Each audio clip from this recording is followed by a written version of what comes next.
Back to Love the Love, it's your boy C Swerve. Alex. And today we are viewing Severance Season 2, Episode 8. Mm-hmm. Miss Cobell episode. A very My controversial episode on the interwebs. People are debating it. It is the lowest rated episode of the series. Literally couldn't understand why. Now, this episode is also the shortest episode in Severance history. So I don't want to... There's not too much deep diving. There is one theme for this episode. There's one thing, and that's what I'm going to focus on. Not that many. There's a couple of side characters you want to talk about. You want to talk about her love interest, which I forgot. Did they even mention this guy's name? I couldn't tell you it, bro. And then the sissy lady who raised her. Yeah. Those are the only two characters that we meet. But this episode, we follow Miss Cobell back into her past. Mm-hmm. She's trying to retrieve. I think Sissy was her mother. No, her mother passed away. Yeah, but Sissy, that. Oh, Sissy's house? No, you're right. Sorry, because her mother had nothing to do with Lumen, and that was from Lumen. Copy. Go ahead. There's so much to pinpoint here about Miss Cobell, so I don't want to waste time on it. Where do you want to start specifically on her character journey? Yeah, I think we could start straight from the jump. I think Alfred, what triggered her, or I assume triggered her to get to that point when she seen the guy huffing. It starts off her joining this. Coming back to this town. I think she was there from the jump.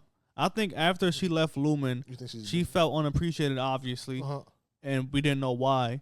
But because her last conversation was her speaking to Helena, and then she felt unappreciated, like, yo, like, you guys are not appreciating what I've done here. Exactly. And obviously, we knew that she's better than Mr. Milchick at running the 7th floor, but we didn't know how important she really is. She arguably is the most important character in this stage of Lumen. I wouldn't even say arguably. I'd say she is without a doubt the biggest added so much to her character arc and why she is the way she is, and I don't understand the people that don't fuck with. I can understand like there are some people that be like, hey, I feel like this could have been a 10-15 minute scene in a regular Severance episode, which I can see. If you really want to do that, you can really condense this. You can start from her entering Sissy's house. I appreciated I appreciated the weirdness that was that town. Yeah. And why ended up like the explanation towards later, like why it's like that. And the lore. I appreciate the lore. I appreciate all of that too much to think that way. But if someone was to break it down and explain to me why it is, like if y'all were to comment, I'd appreciate that, what it is. If you didn't like this episode or if you felt there was lackluster, whatever it was, I'd appreciate a small explanation or whatever. I think these episodes on shows or series like this, like it separates the people that are really, really in love with the show. Yeah. People that love the show. If you fuck with Severance, you might have been like, okay, that was cool. Or I didn't like that one. If you love Severance, like we love Severance, then you love it. Like you gonna love it. Like for example, just the line where this is an episode where I feel like you could go wherever you want because it's so short and we know what we're talking about. The when she's speaking to Sissy towards the end, and she's like, Lumen destroyed this town. And Sissy says, "What was this town before Lumen?" Yeah, there was no town before. Just that lore in the Severance Rolodex. Like, okay, Lumen built a factory here where they use child labor and they like kind of groom these children, which it's all connected because we see season 2. There's a child in the Severance floor, and we're like, "Why are you here? How did you get here?" Now we can assume that she's part of this somewhere around the world. There's another program that's like this, and she's part of that. Of course. Even before then, at the end of season 2, at the end of season 1, pardon, when Nicole Bell gets fired, you see her like on the news or newspaper, maybe, I don't know, whatever it was, maybe a journal. Her as a child getting like having some sort of like something or whatever. Oh, the ward or whatever. It's titled under Lumen. Like she was with Lumen as a child. So like there's a lot. It was like, yo. And then I feel like this episode, especially starting off, that like how mysterious it felt and all, like how, it felt like it was an abandoned town, barely standing, like just run by these few people. That to me, I feel like if you're watching and you don't appreciate that, which is fine, right? It's not like you like the show any less than anybody else. But I feel like if you're watching the show and you're there more so for the what's gonna happen next, right? Instead of like actually caring about the world. You was there for that last 5 minutes. Yeah, you get me? For the review like, that she made. I feel like you're watching the show at that point. I'm kind of like I'm reaching for straws here, but like you're watching the show just because other people watching at that point. I feel like it. Like how does this not interest you? Well, it's out of everything we've seen, out of everything that we've learned, and actually out of everything we haven't learned so far, how does the first fucking 30 minutes not intrigue the fuck out of you? I don't know. To me, that's weird. Like I was locked in the whole time. I was like, yo, what is this? Why is that? Why did you look at this guy huffing this shit and think, but why these people react to you the way there are people like that. Like I remember I was watching a podcast, random, like it's just a podcast, not about Severance or whatever. There's people on a pod that they watch Severance because it's a pop culture show now. And I think this was during the time episode 3 or episode 4, 3 and 4 coming out. Like, yeah, the season started off a little bit weird. Like, there's goats and they're in different places. Like, I don't know. I'm like, you didn't. What episode 3 and 4? I'm like, nigga, this is amazing.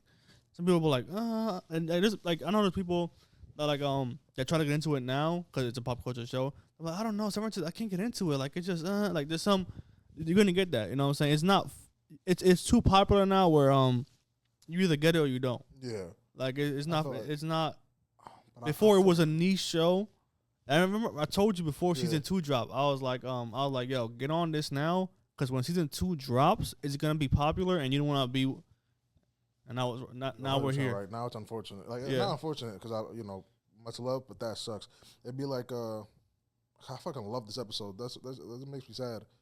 It reminds me of I don't know. I might be reaching a little bit here, but like how I hate people that spoil shit for themselves, like an anime or whatever. But you have that like the manga, you have the source material. People that that's what they remind me of. They remind me of people that like have to they spoil shit for themselves because they don't want to wait or they don't like being confused. Yeah. Like you don't have that in this show, so they don't like being lost and being confused. Where you're supposed to, you get me? I feel like you're not supposed to understand it yet. The point I always tell people when they first watch Severance, I'm like, yo, like if I'm pretty sure it's made this way, but I'm like, you just look at yourself as the innies. You are just as confused as they are. Exactly. So if you look at it at the point of view as an innie, if they're confused, you should be confused. Yeah. Like it's made that way. So, but some people really don't like being confused though. That's I don't want to think that's a fault in shows. Some people, that's just like one of the things. Like I don't like constantly being like. And there's parts of it like where when the season first started, I'm like, yo, like we're getting a lot of questions. You want to have to give me some answers now, and they did give me that. Yeah, this is one of the biggest answers. Yeah, we've got so people, nigga, the Gemma episode, like a whole bunch of stuff. They've been having that, but some people have a lower. Their bar for that is a lot lower than mine. I've been you know what I'm saying. You have to have the intrigue and the want for answers, not just the want for answers. Yeah. And that episode is going to separate the people that just want, like you said, the want for answers and not the intrigue aspect of it. They'd rather have someone explain to them what's happening after the show's done. Yeah. Which is fine. Again, that's cool. I fuck with that. And like, if I'm being honest, like I'm trying to think, like if I'm being completely honest, out of all the episodes of this season, if I had to rank it. Like this was probably my least favorite out of a great season. Like I don't think I think it's a good episode, like really good episode. I've really enjoyed it. The season to me is masterful. But out of all the ones so far, like I can understand the people that be like, yo, this is the 15-minute. Like yes, if you really wanted to dumb this down, you can you can go to the bar scene with her and the guy, drive to the thing, have an argument between her and the mother, like skipped all the. Her searching through the. I feel like that was so rushed. I would have hated. But I'm talking about in a Severance episode. Yeah, so you get Mark, you get everything happening, and then you get a side piece of Miss Cobell doing doing the flashbacks back and forth. I can see that happening perfectly fine and getting that review at the end. Cool, but they give more to Miss Cobell, and like if you for the people we get like less than 100 views here. But the people that are watching watch all our reviews, we was theorizing this was gonna happen from the jump. So for me and you, I'm like, oh shit, we're right. Miss Cobell was gonna join the team. She was like, she did have conflicting emotions. You know what I'm saying? So for us, I'm like, yeah, this episode was just confirmed. One of our favorite character arcs are going in the right direction, and it gave more credence to her dual personality and her fighting between herself. And we saw it. We saw her. She got raised by Lumen, so she has this Lumen loyalty because she got taught this is what the world is. And this is what you have to do. But her real deep down emotions lied with her mother. Like, yo, and her mother, the person that she loved the most, hated Lumen. And you can argue this theory saying that the reason she created Severance was because of her mother. She wanted to erase the pain that her mother was feeling, which is what they're doing now. Which is basically the whole Severance program is, in my opinion, they're trying to do with Gemma is they're trying to extract the pain out of a person and then give that person a cure to cure. The cure for cure. Oh, Cure? The cure. Said it here first. Tying down my ass cheek. That's fire. So yeah, I can see both sides. I'm in the middle. Like if I had to give this episode a rating, I can. If I wanted to really be harsh about the lowest I could ever go was like a 7.5 episode. The highest I could ever go 8.5. So somewhere between there. This is like, it's completely biased. It's one of my favorite episodes, but not because I think it was one of the better episodes made. It's just Cobell is the most interesting character to me in general. Mm-hmm. I think she's more interesting than everybody else from in my life, just because of who I'm interested in. So when I got this episode, you had mentioned it, you're like, yo, you're gonna fuck with the episode heavy. I was like, all right. Once I saw Cobell was there, I was like, baby girl. Baby girl. Nah, I fuck with her heavy. So I won't say that I see both sides. I'm open to seeing why the dislike came, because that doesn't make, like, if they did that for Milchek or something, or fucking Miss Huang, like a 15-minute, 10-minute thing, okay, that's cool. You wanted this 15-minute, you wanted this to be, not you, I mean, like, in general, anybody, if someone felt this way, you would have preferred that this entire, mind you, it was like 5 minutes. It wasn't that long. 35-minute episode cut down to 15 minutes for Miss Cobell. Well, the problem is nobody else. Well, I don't think that. I think you're in the minority of Miss Cobell being the most interesting character. I don't think you're wrong. Of course, no, but I'm saying even like nobody else got a solo episode but Miss Cobell. In my opinion, I don't think nobody in the entire series got a solo episode, right? Other than Mark, Gemma, but Mark and Gemma shared. Gemma, Mark. I'm trying to think. I don't think. I think she's the only one who got a solo episode. Nobody else but her and her. That makes sense, but she is just as important as, like, say, a fucking now. Even prior, I felt not like this season. Her presence was this season. Of course, not this season. But like maybe I'm jumping the gun here, and maybe I'm talking as if I'm like some sort of fucking. I understand everything that was happening, but I usually do have pretty good vision for when I'm watching these.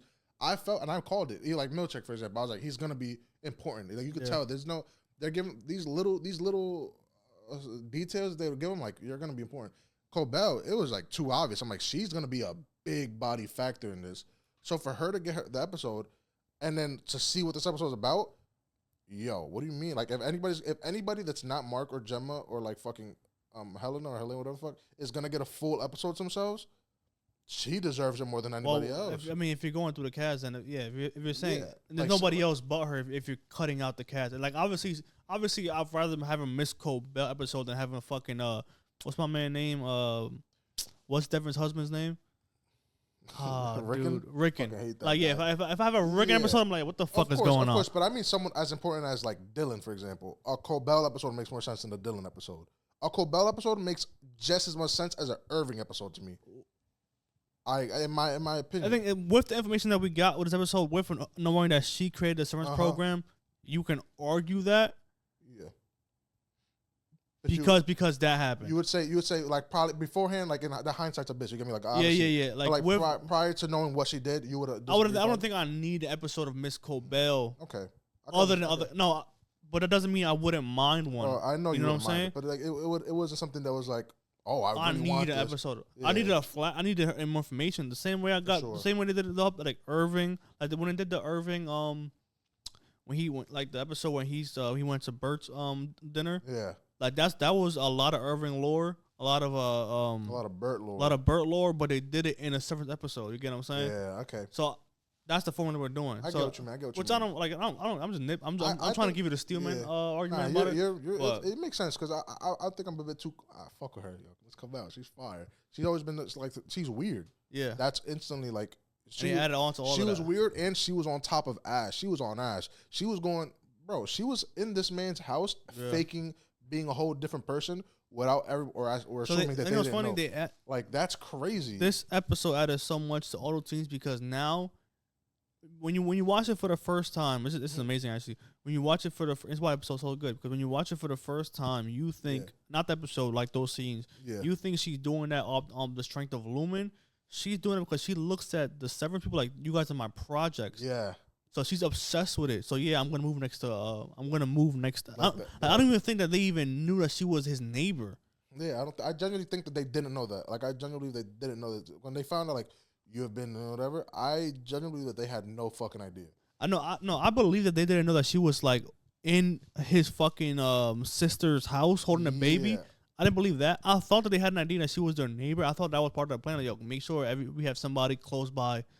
To me, that was one of the craziest surprises when they were like, she's been playing as an AOD, like, wait, are y'all like fucking with me, or did y'all actually not know that? Because y'all didn't know that. That's crazy. That when I found that out, that even boosted the. Yeah, every single Miss Cobell scene is boosted because of the episode, and that's why it's so good. So if you fuck with Miss Cobell like us do, like, oh my god, episode's amazing because you just heighten all her scenes by 10. Yes, because now I get it. Yeah, now I see why you were so infatuated with Mark, Casey and Mark. Yeah. Casey? Miss Casey? Yeah. Gemma, Miss Casey and Mark. my man, what's my man name? That passed away, PD. Everybody. That's what she was on when she was like PD is. No one else even thought that was possible. She did. Now I see it because, bro, you made this shit. And she knew about the girl, the Rockbot, the black woman that reintegrated Mark. She was. So I can't wait to see what the hell their backstory. We mentioned it briefly when we were talking about because I finished the show recently. I just finished whatever the fuck the episode. Yeah, the episode. She's very weird. I can't remember. I think it's Ragbot. I'm gonna call her Rara. Rara is very weird. The way she acts and like almost Cobell like. So I think that she was just part of that program. Like she was also just a very smart. Yeah. Up and coming. What if she was like a little apprentice? You see, maybe that. And she's like, "Yo, this is wrong, gun." And then Miss was like, "No, this is my baby." And she's like, "No, this is wrong." And then they had to fall out and they. But she's like, you know what I'm saying? But you never know. There's a lot because I'm trying to think of that. So if they're gonna do this, I wonder if they have to give Milchick this episode now. Because if there's anybody who can argue it was positioned as important as Cobell is Milchick. He's gotten the second most screen time out of probably anybody in the show other than the 4 main cast. Like he's gotten more screen time than Miss Cobell. Anybody in the opposition, he had the most screen time. He's a fan favorite. People love Milchick. So I wonder what they're gonna do with him. Because he's stupid. And they're positioning his backstory a lot this season. I'm ready for it. Yeah, like. And next episode is they call it the Promuncuous episode. Is in TV is the episode before. I think Game of Thrones became popular for episode 9. Like there's always 10 episodes. Episode 9, the big shit happens, and 10 is the let's bun everything down. Everything, stuff still happens in episode 10, but let's bun everything down and set shit up for next season. But episode 9 is the one where shit goes down. So this episode set that up for crazy because this information that we just got, plus at the end, I knew that she was gonna call once. I know she was gonna pick up the Devin. She picks up Devin's call and then gets on the phone with Mark. Tell me everything you know. Now they have the ultimate chess move. And we was talking about this season how it's almost impossible to go against Lumen when you're working with those 4 because you don't have an inside man. Now you have the biggest chess move like on the board right now. Like you have the creator of what this company's built their brand on. So now that's a huge player you got in your team now. And that's why they were like in my opinion, Lumen fucked up so bad for that with her. Because like you couldn't let that talent go away, bro. So I have to figure out now why. I have to figure out either James Egan is a fucking, obviously he is, but like either he is OD egotistical where he feels like what we got from Miss Cobell is like you can't be so smart, Lumen, as this company that built this fucking cult like thing underneath the world, like you know what I'm saying, like hiding yourself up from the world and not think about we can't let this talent go. So I gotta figure out why was Egan and Lumen like why are you not fighting too hard to get her back? That was the thing because they wanted her back. Like that was what I think. But you're right because they fired her in the first place. You could have done anything else but fire her. Even when you try to get her back, you hit her with the whole "you're not as important as you think, buddy." Yeah, she actually is, bro. It's probably like on some shit. We got what we need from you thing. And I'm still so curious. Obviously, everybody watching the show is what the fuck is Lumen? Because Severance is new. Definitely a cult. What the I think 100% confirmed it's a cult. We're just following. Like Sissy is 100% like she's a Sissy, bro. That's like isn't what's her name fucking from Texas Chainsaw? Her name's Sissy. Oh, I'm not sure. Or maybe that's from the game. I don't know. All I know is Sissy sounds like the most cultist name. It's definitely a cult. From our Far Cry lovers, wasn't that one bitch in one of the games fucking the perfume one? Was her name Sissy?